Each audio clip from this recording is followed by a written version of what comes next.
that they've given them. Now, yesterday would not be the first day that we were greeted with the news of an identification document that has been sold to other individuals for a song. We, of course, heard earlier that the leader of the RSF had a Kenyan passport, and this was flagged by none other than the US and their security big boys. And we then heard the story of another Zimbabwean who had a Kenyan passport. Interestingly enough, his name shows up in the newspaper today. Having to do with the aviation infrastructure. So Kenyan identification is flying all over the place. And nobody said anything about it. But now, yesterday, and then the pictures are flying all over the place as well, of an ID, which we know is linked to how you can vote in this country. So the jury is out on what could the issue be here, and it's the number of ID cards that are being sold for 15,000 shillings. This is the number that we're told. Yes. Significant enough to sway any movement in a direction where people should be worried, or is one enough? Let's put this debate in a broader context. I guess that's why you called me here. And from the outset, say that the debate we are having verges on what you can call assault on our sovereignty as a nation. That's serious. Yes, it is that serious. It reminds me of a friend of mine, Stephen Ellis, a British scholar, who talked about the criminalization of the state. And it becomes a little bit, perilous when you now begin to talk about a criminal state, because we talk about criminal citizens, and that we have built jails for those kind of criminals. What do you do with a criminal state? When a state is criminalized by some of its citizens, what do you do with that? And that, therefore, brings in the question of instability and the question of insecurity, because citizens are likely to react in a certain way to some of these. So I guess today's debate should be,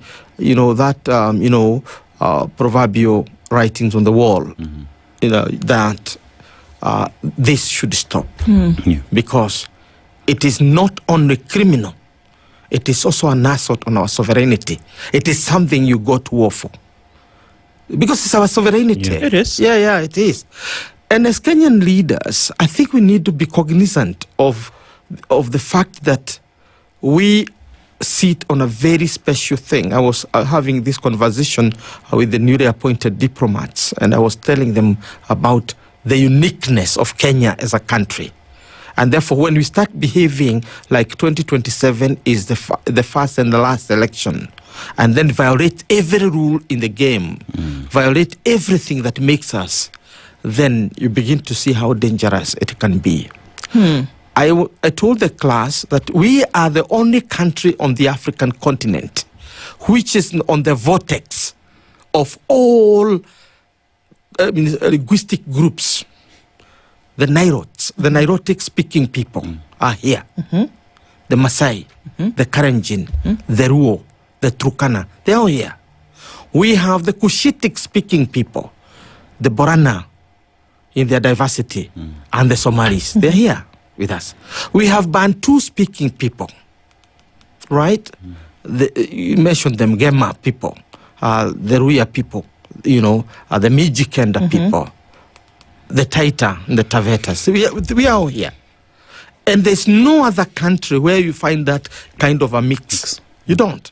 You don't get that kind of a mix anywhere. And therefore, we need to behave. Now, what is happening, from where I see it, is that the stakes in 2027 elections are so high, demographically speaking, that some of our elite have decided that they want to really play around with these fault lines. I think it's a very dangerous game. And it is a game of numbers, I must say. It's a game of numbers.